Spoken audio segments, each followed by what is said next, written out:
नमस्कार दोस्तों, जय हिंद। मैं हूं राहुल यादव। स्वागत करता हूं आप सभी का डेसिमल में। आज के वीडियो में हम लोग डिस्कस करेंगे UP TET previous year question paper.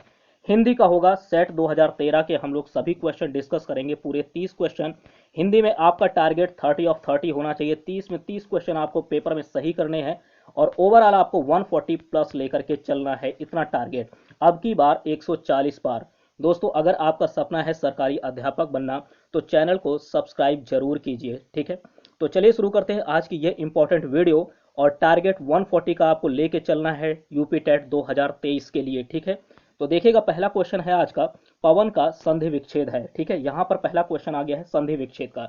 तो पवन का संधि विच्छेद क्या होगा? ऑप्शन ए है पौ धन अन, बी है पो धन अन, सी है प धन अवन और डी है प धन वन। तो इस क्वेश्चन का राइट आंसर क्या होगा? इसका बी ऑप्शन राइट आंसर होगा।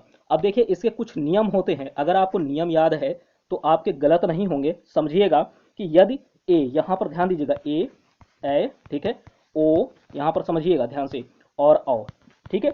इसके बाद कोई भिन्न स्वर आए, इसके बाद अगर कोई भिन्न स्वर आता है तो यहां पर ए का क्या हो जाता है? आय हो जाता है। क्या हो जाता है? आय हो जाता है, ठीक है। और ए का आय हो जाता है, इसका क्या हो जाता है? आय, ठीक। और यहां पर ओ का क्या होता है? ओ का अब हो जाता है। ओ का क्या होता है? अब हो जाता है। और इसके बाद बचा है औ, तो औ का क्या हो जाता है? आव हो जाता है। क्या होता है? आव, ठीक। तो इतना आपको याद रखना है। तो यहां पर पो और धन अन करेंगे तो क्या बनेगा? पवन बनेगा, ठीक। याद रखिएगा। अगला क्वेश्चन देखते हैं। अगला क्वेश्चन है, और इसमें आपको यह भी याद रखना है कौन सा संधि होगी पवन में। तो याद रखिएगा, अयादि। कौन सी संधि होगी? अयादि संधि। आपको यह भी ध्यान रखना है, अयादि संधि, ठीक। अगला क्वेश्चन सेकंड नंबर है, इंद्रियों को जीतने के लिए एक शब्द क्या होगा? ठीक है, पूरे 30 क्वेश्चन है, वीडियो आप लोग पूरा देखिएगा, ठीक। निश्चित तौर पर यहां से आपको हेल्प मिलेंगे। यूपी टेट 2021 का, यूपी टेट 2021 का अगर आपने पेपर देखा होगा तो उसमें काफी क्वेश्चन रिपीट हुए थे। प्रीवियस ईयर क्वेश्चन पेपर से जो है क्वेश्चन आए थे काफी ज्यादा मात्रा में। तो अगर जो कोई यूपी जो प्रीवियस ईयर क्वेश्चन पेपर है सॉल्व करके गया होगा, उसके अच्छे खासे मार्क्स बन गए होंगे, ठीक है। तो आपको प्रीवियस ईयर क्वेश्चन पेपर को नेग्लेक्ट नहीं करना है, उसको सॉल्व करके जरूर जाना है, ठीक है। तो देखिएगा, यहाँ पर सेकंड क्वेश्चन है, 30 क्वेश्चन है, जरूर सॉल्व कीजिए पूरा। इंद्रियों को जीतने के लिए एक शब्द क्या होगा? ऑप्शन ए है जितेंद्रिय, बी है दत्तचित्त, सी है दूरदर्शी और डी है कुशाग्र बुद्धि। देखिए, इस क्वेश्चन का राइट आंसर क्या होगा? ए ऑप्शन होगा। क्या होगा? ए ऑप्शन जितेंद्रिय होगा, ठीक। इस क्वेश्चन का राइट आंसर जितेंद्रिय होगा। अगला क्वेश्चन थर्ड नंबर, कि पुनर्जन्म का संधि विच्छेद, पुनर्जन्म का संधि विच्छेद, ठीक है। तो ऑप्शन ए है, नोट कीजिएगा, पुनर प्लस आजन्म, धन आजन्म और पुनः प्लस नरजन्म। और सी है पुनर प्लस जन्म और डी है पुनः धन जन्म। तो बताइएगा इसका राइट आंसर क्या होगा? इसका राइट आंसर होगा डी ऑप्शन। कौन सा? डी ऑप्शन इसका राइट आंसर होगा, पुनः धन जन्म। ये इसका राइट आंसर है। और इसमें कौन सी संधि होगी? तो भैया याद रखिएगा, विसर्ग संधि। कौन सी? विसर्ग संधि, ठीक है। अगला क्वेश्चन है, देखिएगा। और विसर्ग में आपको यह भी याद रखना है कि विसर्ग के साथ जो है स्वर या व्यंजन के मेल से अगर कोई विकार उत्पन्न होता है तो उसे क्या बोलेंगे? विसर्ग संधि कहेंगे, ठीक है। तो अगला क्वेश्चन देखते हैं, फोर्थ नंबर, इत्यादि शब्द में कौन सी संधि है? इत्यादि शब्द में आपको बताना है कौन सी संधि होगी। तो देखिएगा, इत्यादि का जो संधि विच्छेद होगा, नोट कीजिएगा, इत धन आदि, इति धन आदि होगा, ठीक है। नोट कर लीजिए, यहाँ पर ये ता है, इति धन आदि, ठीक। तो ये इत्यादि का है। अब इसमें कौन सी संधि होगी? तो देखिएगा, यहाँ पर ये जो संधि है वो है यण संधि। कौन सी है? यण संधि। बी ऑप्शन राइट आंसर होगा, ठीक है, यण संधि। अगला क्वेश्चन फिफ्थ नंबर, उन्मूलन का विलोम क्या होगा? उन्मूलन, ऑप्शन ए है, उन्मूलन का विलोम क्या पूछा जा रहा है? ऑप्शन ए उत्कर्ष, बी है उत्थान, सी है अवनति और डी है रोपण, ठीक है। देखिएगा, इस क्वेश्चन का राइट आंसर होगा फिफ्थ का, नोट कीजिए, डी ऑप्शन होगा। उन्मूलन का क्या होगा? रोपण होगा। नोट कीजिएगा, उन्मूलन का रोपण होगा यहाँ पर, ये विलोम, ठीक है। और आपको याद रखना है, उत्कर्ष का क्या होता है? उत्कर्ष का अपकर्ष होता है। क्या होता है? उत्कर्ष का अपकर्ष याद रखना है, ठीक है। और इसी के साथ ही उत्थान, उत्थान का पतन याद रखना है। और अवनति का उन्नति याद रखना है। क्या? उन्नति, ठीक है। इतने आपको याद रखने हैं। और विलोम शब्द के जो 100 क्वेश्चन के हैं, ठीक, टॉप 100, उसका लिंक आपको डिस्क्रिप्शन में होगा, जरूर सॉल्व कीजिएगा, जरूर उसे वॉच कीजिएगा। टॉप 65 विलोम, इसकी भी वीडियो लिंक डिस्क्रिप्शन में रहेगी, इसे भी जरूर वॉच कीजिएगा, ठीक है। अगला क्वेश्चन 6 नंबर, महावीर प्रसाद द्विवेदी ने आदिकाल को कौन सी संज्ञा दी? ठीक है, आप देखिए पूरा क्वेश्चन इंपॉर्टेंट है कि महावीर प्रसाद द्विवेदी ने आदिकाल को क्या संज्ञा दी। ऑप्शन ए है बीज वपन काल, बी है आदिकाल, सी है वीरकाल और डी है चारण काल। ठीक है, तो क्या इसमें नाम दिया है आदिकाल को, इन्होंने क्या संज्ञा दी है? तो देखिएगा, इस क्वेश्चन का राइट आंसर होगा 6 का, नोट कीजिए ए ऑप्शन। क्या होगा? ए ऑप्शन होगा, ठीक है। ए ऑप्शन क्या है, बीज वपन काल, ठीक है, बीज वपन काल। ए ऑप्शन इसका राइट आंसर, ए ऑप्शन आपका राइट आंसर होगा, ठीक है। यहाँ पर इसको ऐसे टिक कर दीजिए, ए ऑप्शन आपका राइट आंसर होगा। अब आपको यह भी याद रखना है कि जो आचार्य विश्वनाथ प्रसाद द्विवेदी थे, ठीक है, द्विवेदी युग के सबसे पहले आपको ध्यान देना है इसमें कि द्विवेदी युग के जो प्रणेता हैं महावीर प्रसाद द्विवेदी, इन्होंने आदिकाल को बीज वपन काल की संज्ञा दी है।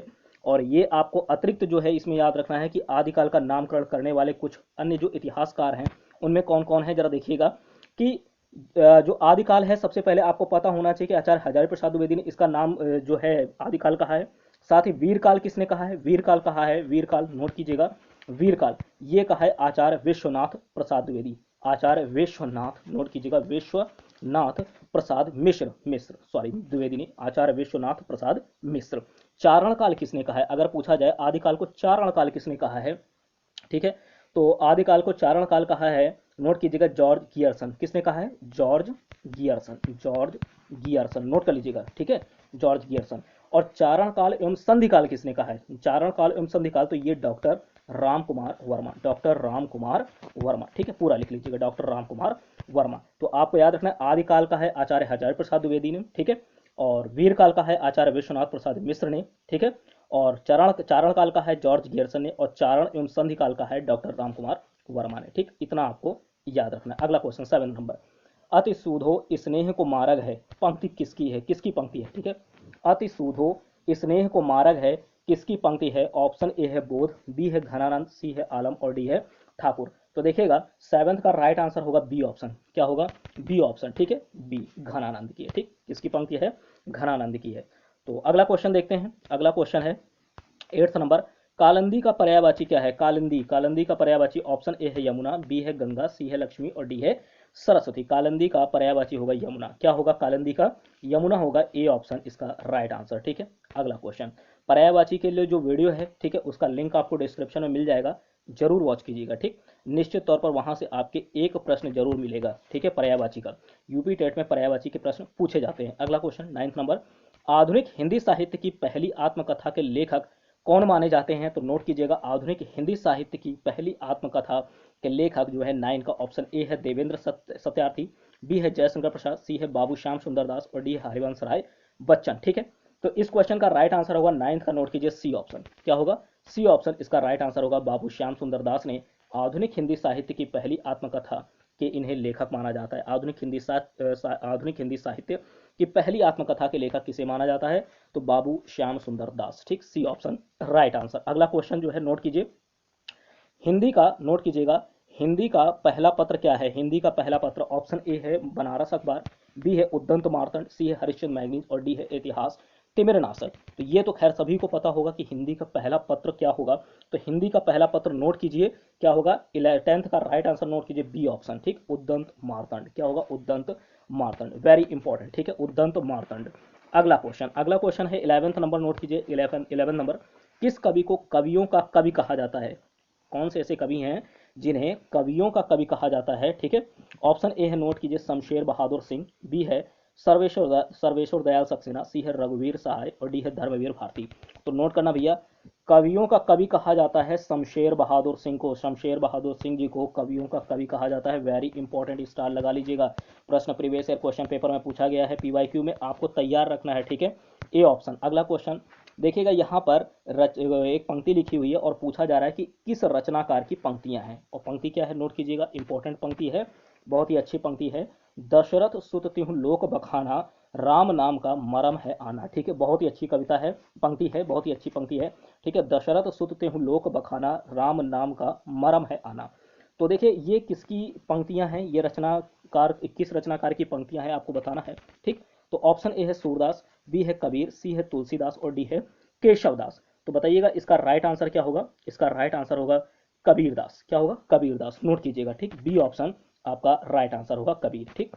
तो बी ऑप्शन आप लगा लीजिएगा, राइट आंसर बी कबीर। अगला क्वेश्चन, अगला क्वेश्चन है, कार्य के आरंभ में ही विघ्न पढ़ना किस मुहावरे का अर्थ है, कार्य के आरंभ में ही विघ्न पढ़ना, ठीक है, होता है ना कभी कभी किसी कार्य के शुरू होते ही उसमें कुछ ना कुछ परेशानियां आने लगती हैं, तो उसी के लिए कौन सा मुहावरा यहाँ पर सही रहेगा, ठीक है। देखिए ऑप्शन ए है सिर का सेहरा बंधा होना, बी है सिर पर शैतान सवार होना, सी है सिर मारना और डी है सिर मुड़ाते ही ओले पड़ना। तो देखिए इसके लिए जो मुहावरा होगा वो होगा सिर मुड़ाते ही ओले पड़ना। ठीक, डी ऑप्शन राइट आंसर। अगला क्वेश्चन 14 नंबर, व्युत्पत्ति के आधार पर संज्ञा के कितने भेद होते हैं? वेरी इंपॉर्टेंट, व्युत्पत्ति के आधार पर संज्ञा के कितने भेद होते हैं? ऑप्शन ए है 6, बी है 4, सी है 3 और डी है 5। तो नोट कीजिएगा इस क्वेश्चन का राइट आंसर 14 का होगा सी ऑप्शन। ठीक है, सी ऑप्शन इसका राइट आंसर होगा। नोट कीजिएगा कि व्युत्पत्ति के आधार पर संज्ञा के कितने भेद होते हैं? तो 3 होते हैं। कितने होते हैं? 3 होते हैं। ठीक, यहां पर नोट कीजिएगा 3। अगला क्वेश्चन, और अगला क्वेश्चन नोट कीजिए। अब देखिए इसके बारे में थोड़ा सा आपको डिटेल में बता देता हूं कि व्युत्पत्ति के आधार पर जो संज्ञा के 3 भेद होते हैं कौन कौन से होते हैं। तो नोट कीजिएगा भैया, पहला है रूढ़ संज्ञा। क्या है? रूढ़ संज्ञा। नोट कीजिए रूढ़ संज्ञा। दूसरा क्या है? नोट कीजिए, दूसरा है यौगिक। दूसरा क्या है? यौगिक। और तीसरा नोट कीजिए, तीसरा क्या होगा? तीसरा होगा योग रूढ़। क्या होगा?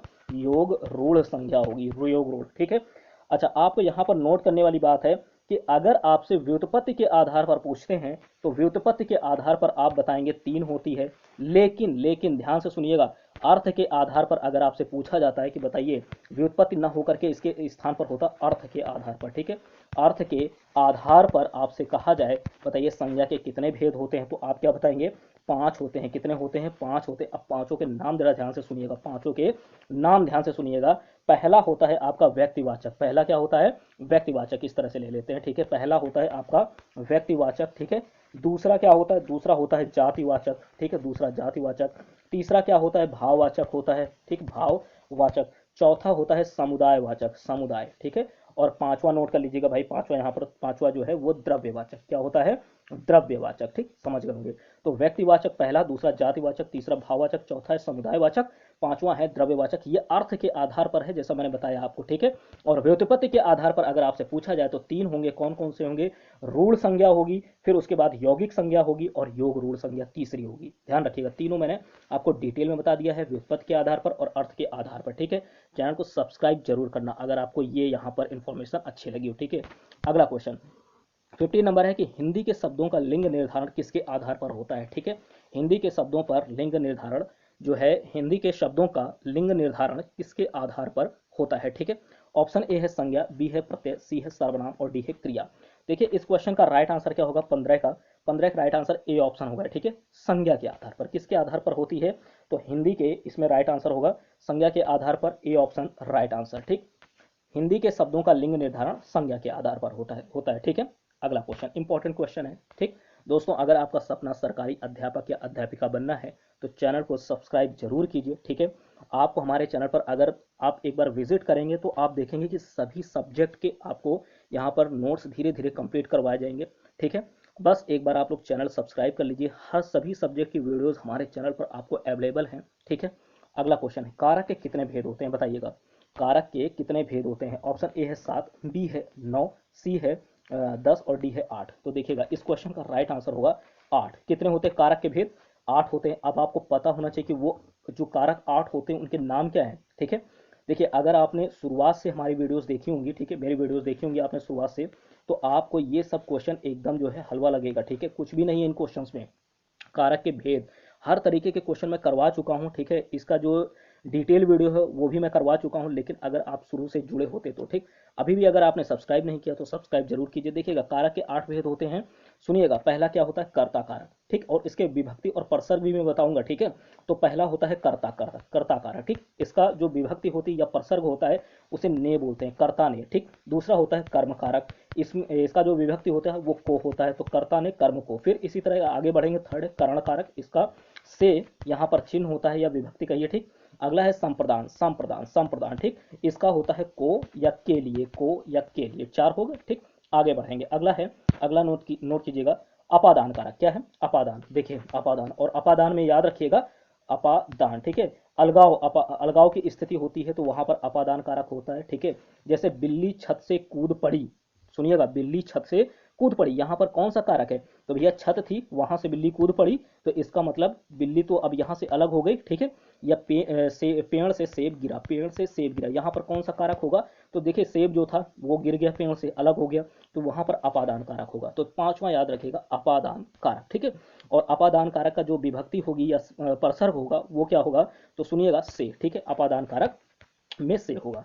छठा नोट कीजिए, छठा है संबंध कारक। कौन सा? संबंध कारक। तो संबंध कारक का होता है का, ठीक है, की, ठीक है, के, का की के, और रा री रे, का की के रा री रे, ठीक। आगे बढ़ेंगे, अधिकरण कारक, अधिकरण, ठीक है, अधिकरण कारक ये है आपका सातवां। अधिकरण में जो विभक्ति या परसर्ग होता है वो में होता है और साथ ही पर भी होता है, ठीक है, पर, ठीक।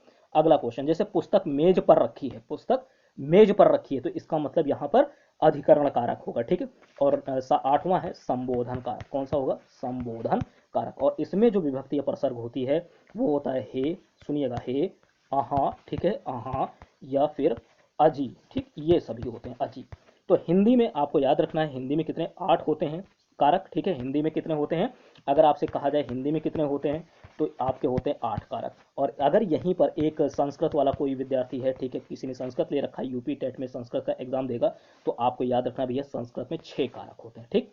ठीक है, एक छोटी सी इंफॉर्मेशन है, इसको भी याद रखिएगा, नोट्स में नोट कर लीजिए। अगला क्वेश्चन 17 नंबर है कि कपटी मित्र के लिए सही मुहावरा क्या होगा? बताइएगा भाई। कपटी मित्र के लिए ऑप्शन है, ए है आबनूस का कुंदा, बी है अकल का दुम, और सी है आस्तीन का सांप, और डी है दांत काटी रोटी, ठीक। तो देखिएगा, कपटी मित्र के लिए होता है आस्तीन का सांप। 17 का राइट आंसर क्या होगा? सी ऑप्शन होगा, ठीक। अगला क्वेश्चन, और हाँ, मुहावरे की वीडियो में आपको जल्द ही 100 मुहावरे की वीडियो में आपको उपलब्ध करवाऊंगा। टॉप 100 मुहावरे, इसका जो वीडियो बहुत ही जल्द आपको मिलेगा, टॉप 100 मुहावरे की, ठीक है। और लोकोक्तियों की भी, टॉप 100 लोकोक्तियों की अलग अलग वीडियो। अगला क्वेश्चन है, नाक रगड़ना, इसका अर्थ क्या है? ऑप्शन ए है दीनतापूर्वक प्रार्थना करना, बी है चापलूसी करना, सी है इज्जत देना, और डी है नाक में चोट लगना। तो भैया, नाक रगड़ना, इसका जो अर्थ होता है, 18वें का राइट आंसर ए ऑप्शन होगा, दीनतापूर्वक प्रार्थना करना। क्या? दीनतापूर्वक प्रार्थना करना। अगला क्वेश्चन 19 नंबर है, काशी नागरी प्रचारणी सभा की स्थापना कब हुई? तो काशी नागरी प्रचारणी सभा की स्थापना कब हुई? 19 का राइट आंसर नोट कीजिए। यहाँ पर ऑप्शन ए है 1903, बी है 1900, सी है 1905, और डी है 1893। काशी नागरी प्रचारणी सभा की स्थापना हुई, नोट कीजिएगा, 1893 में, 1893 में ये जो है काशी नागरी प्रचारणी सभा की स्थापना हुई। वेरी इंपॉर्टेंट क्वेश्चन, स्टार लगा लीजिएगा एग्जाम के लिए, ठीक है। अगला क्वेश्चन 20 नंबर, प्रेम सागर किसकी रचना है? प्रेम सागर, नोट कीजिएगा, यहाँ पर ये रचना है, प्रेम सागर किसकी रचना है? ऑप्शन ए है लल्लूलाल जी की, बी है मुंशी सदा सुखलाल, सी है राम प्रसाद निरंजनी, ठीक है, और डी यहाँ पर देखिएगा, डी ऑप्शन है, नोट कीजिएगा, डी है सदल मिश्र, ठीक है। तो इस क्वेश्चन का राइट आंसर होगा 20 का, नोट कीजिएगा, 20 का है आपका ए ऑप्शन। किसका है? प्रेम सागर है लल्लूलाल जी की। किसकी है? लल्लूलाल जी की है, ठीक है, प्रेम सागर लल्लूलाल जी की है। अगला क्वेश्चन 21 नंबर, तरण शब्द का पर्यायवाची होगा, तराणी, तराणी शब्द का पर्यायवाची होगा। ऑप्शन ए है युवती, बी है नदी, सी है सूर्य, और डी है नाम। तो तरण शब्द का जो पर्यायवाची है 21 का राइट आंसर होगा सी ऑप्शन, सूर्य, ठीक है। यहाँ पर देखिएगा, इसका जो राइट आंसर है तराणी, इसका राइट आंसर होगा सी ऑप्शन, सूर्य, ठीक। तो इसका राइट आंसर, एक मिनट, तराणी है ना, एक मिनट रुकिएगा, इसका राइट आंसर होगा आपका सी ऑप्शन, सूर्य, ठीक। अब आपको सूर्य के अन्य भी जो पर्यायवाची शब्द हैं वो भी याद रखने हैं, जैसे कि रवि, रवि भी कहा जाता है, भानु भी कहा जाता है, इंपॉर्टेंट है, दिनकर भी कहा जाता है, ठीक है, और दिवाकर भी कहा जाता है, भास्कर, प्रभाकर, आपको पता ही होगा, ठीक है, सविता भी कहा जाता है, पतंग भी। तो ये सभी सूर्य के पर्यायवाची हैं, ठीक है, आपको याद रखना है, ठीक। थोड़ा टेक्निकल प्रॉब्लम की वजह से रोकना पड़ा। अगला क्वेश्चन 22 नंबर, कवि का स्त्रीलिंग है, कवि का स्त्रीलिंग क्या होगा? बताइएगा। यहाँ पर कवि का स्त्रीलिंग, ऑप्शन ए है कवयित्री, सी, बी है कवित्री, सी है कवित्री, और डी है कवियित्री। तो देखिएगा, इसमें जो राइट आंसर है ना, मात्रा का विशेष ध्यान रखना, ठीक है। ये शुद्ध वर्तनी में भी इस तरीके के क्वेश्चन पूछे जाते हैं। कवित्री वहां पर आपको शुद्ध वर्तनी के लिए आ जाएगा, तो आपको याद रखना है का, व और या में छोटी ई की मात्रा, त्र में बड़ी ई की मात्रा, ठीक है। 22 का राइट आंसर आपका होगा ए ऑप्शन, कवित्री, ठीक। तो याद रखिएगा, इसी तरीके से लिखना है आपको। कवित्री अगर आपको वहां पर आता है शुद्ध वर्तनी के लिए, तो या में छोटी ई की मात्रा होता है और त्रा में बड़ी ई की मात्रा, इतना आपको याद रखना है। अगला क्वेश्चन 23 नंबर, घ का उच्चारण स्थान, ठीक है, इसका मैं डिटेल्ड वीडियो बहुत ही जल्द लेकर के आने वाला हूं, ठीक है। चैनल को सब्सक्राइब कर लीजिए, इसका डिटेल वीडियो लेकर के आऊंगा, और बहुत ही सरल वे तरीके में, ठीक है, याद रखिएगा, बहुत ही सरल भाषा में। तो घ का उच्चारण स्थान क्या होगा? ऑप्शन ए है कंठ, बी है तालु, सी है दंत, और डी है मूर्धा। तो बताइएगा इसका राइट आंसर क्या होगा? तो 23 का राइट आंसर होगा ए ऑप्शन, क्या होगा? कंठ, याद रखिएगा, ये घ जो है ये कंठ होता है, ठीक। तो याद रखिए, क ख ग घ, क ख ग घ, इन सभी का क्या होता है? कंठ होता है, क ख ग घ, इनका कंठ ही होता है, ए ऑप्शन। अगला क्वेश्चन देखिएगा 24 नंबर, छ वर्ण किसके योग से बना है? छ, क्षत्रिय वाला, ठीक। तो बताइएगा, ये जो क्षत्रिय वाला छ है ये किसके योग से बना है? इस क्वेश्चन का राइट आंसर होगा 24 का, नोट कीजिएगा, ऑप्शन ए में क प्लस छ है, तो इसका राइट आंसर बी ऑप्शन होगा, ठीक। क और इसके बाद हलंत, ठीक, और प्लस षटकोण वाला सा।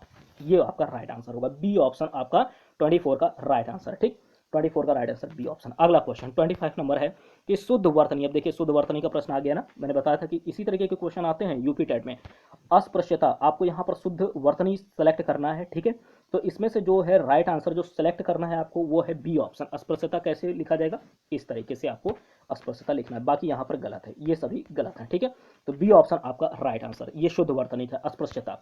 अगला क्वेश्चन, चिंतामणि किसका निबंध संग्रह है। चिंतामणि आपको पता ही होगा किसका है, आचार्य रामचंद्र शुक्ल जी का है, ठीक है। बाकी ऑप्शन आपको देखना ही नहीं, ये गलत है नीचे के, ठीक है। बाकी ऑप्शन आपके यहाँ पर ये गलत है, आचार्य रामचंद्र शुक्ल होगा, याद रखिएगा चिंतामणि, वेरी इंपॉर्टेंट, ठीक है। अगला क्वेश्चन, अगला है, और हाँ जो ही क्या नाम है आपका, कवियों वाली वीडियो, ठीक है, टॉप 70, ठीक है, कवि और उनकी रचनाएं, अभी बहुत ही जल्द वीडियो अपलोड की गई है, जरूर वॉच कीजिएगा, उसका लिंक मैं डिस्क्रिप्शन में दे दूंगा, ठीक है। और टॉप 100 रचनाएं, इसको भी आपको वॉच करना है, इसका भी लिंक मैं डिस्क्रिप्शन में दे दूंगा। तो टॉप 70 और टॉप 100 दोनों ही वॉच कर लीजिएगा, आपका एग्जाम के लिए अभी से तैयार हो जाएगा, ठीक है। अगला क्वेश्चन 27 नंबर, कान का कच्चा होना, बताइएगा इसका अर्थ क्या है, कान का कच्चा होना। ऑप्शन है दूसरे की बात मानना, बी है कान का कमजोर, सी है सुनी बात पर विश्वास करना, और डी है कम सुनना। 27 का राइट आंसर सी ऑप्शन होगा, ठीक है। कान का कच्चा होना मतलब सुनी बात पर विश्वास करना, ये होता है कान का कच्चा, ठीक। अगला क्वेश्चन 28 नंबर, मीन का पर्यायवाची क्या होगा, मीन, ठीक है, मीन का पर्यायवाची क्या होगा। ऑप्शन ए है मत्स्य, बी है शापक, सी है विभावरी, और डी है सिखी। तो 28 का राइट आंसर नोट कीजिए, मीन का जो पर्यायवाची है 28 का राइट आंसर ए ऑप्शन होगा, मत्स्य होगा, क्या होगा, ए, मत्स्य होगा, ठीक। अगला क्वेश्चन हम लोग देखते हैं, अगला क्वेश्चन है 29 नंबर, दिए गए शब्दों में भिन्न अर्थ वाला शब्द है, भिन्न अर्थ वाला शब्द आपको बताना है। ऑप्शन ए है कन्या, बी है नंदिनी, सी है आत्मजा, और डी है भार्या, ठीक। तो 29 का जो राइट आंसर है वो क्या होगा, डी ऑप्शन होगा, भार्या, भार्या, ठीक है। तो नोट कीजिएगा 29 का राइट आंसर क्या होगा, यहाँ पर भार्या होगा, ठीक, नोट कीजिएगा डी ऑप्शन। आपको यहाँ ध्यान देना है कि आत्मजा, कन्या और नंदिनी ये पुत्री के पर्यायवाची होते हैं, ठीक है। यहाँ पर ये जो ऊपर वाले लिखे हैं ना, ऊपर वाले ये तीनों ही नोट कीजिएगा, ऊपर वाले ये तीनों ही कन्या, नंदिनी और आत्मजा, या आत्मजा, नंदिनी और कन्या, ये पुत्री के पर्यायवाची, इसको नोट कर लीजिएगा, ठीक है, पुत्री के पर्यायवाची इंपॉर्टेंट है, ये तीनों ही पुत्री के हैं, और ये भार्या जो है ये पत्नी का पर्यायवाची है। तो देखिएगा ऊपर के तीन तो अलग हो गए ना, ये सबसे मतलब कि एक जैसे हो गए, ऊपर के तीन एक जैसे हो गए, कन्या, नंदिनी, आत्मजा एक जैसा हो गया क्योंकि ये पुत्री के पर्यायवाची हैं। लेकिन जो भार्या है ये अलग हो गया ना, ये पत्नी का पर्यायवाची, तो ये इन तीनों में, इन चारों में इसका अर्थ बिल्कुल अलग हो गया, ठीक है। भार्या इसका मतलब होता है पत्नी, और ऊपर के तीन का अर्थ हुआ पुत्री। तो कौन इनमें से भिन्न अर्थ वाला हुआ, वो डी ऑप्शन है आपका, ठीक। अगला क्वेश्चन 30 नंबर, अनुपम शब्द का पर्यायवाची आप बताइएगा, ठीक।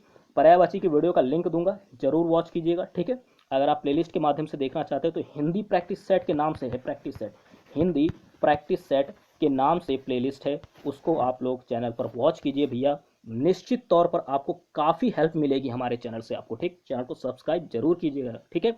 तो देखिएगा ऑप्शन ए है अद्वितीय, बी है पार्थिव, सी है स्वर्गीय, और डी है लौकिक। तो बताइएगा अनुपम का पर्यायवाची क्या होगा। तो अनुपम का पर्यायवाची नोट कीजिएगा भैया, अद्वितीय होता है, क्या होता है, अद्वितीय, क्या, अद्वितीय। अनुपम का पर्यायवाची अद्वितीय होगा, ठीक। इंपॉर्टेंट क्वेश्चन है। तो ये आपने 30 question UP TET Hindi PYQ 2013 का सेट आपने सॉल्व किया। जैसा कि मैंने आपको स्टार्टिंग में बताया 2013 का कंप्लीट सेट आपने सॉल्व कर लिया। अब अगर आपके 2013 के सेट से कोई भी प्रश्न दिया जाता है तो आपका छूटेगा नहीं, ना ही गलत होगा, ठीक है। तो इसी तरीके के वीडियोज़ के लिए आप लोग चैनल को सब्सक्राइब जरूर कीजिए अगर आपका सपना एक शिक्षक या शिक्षिका बनना है, ठीक।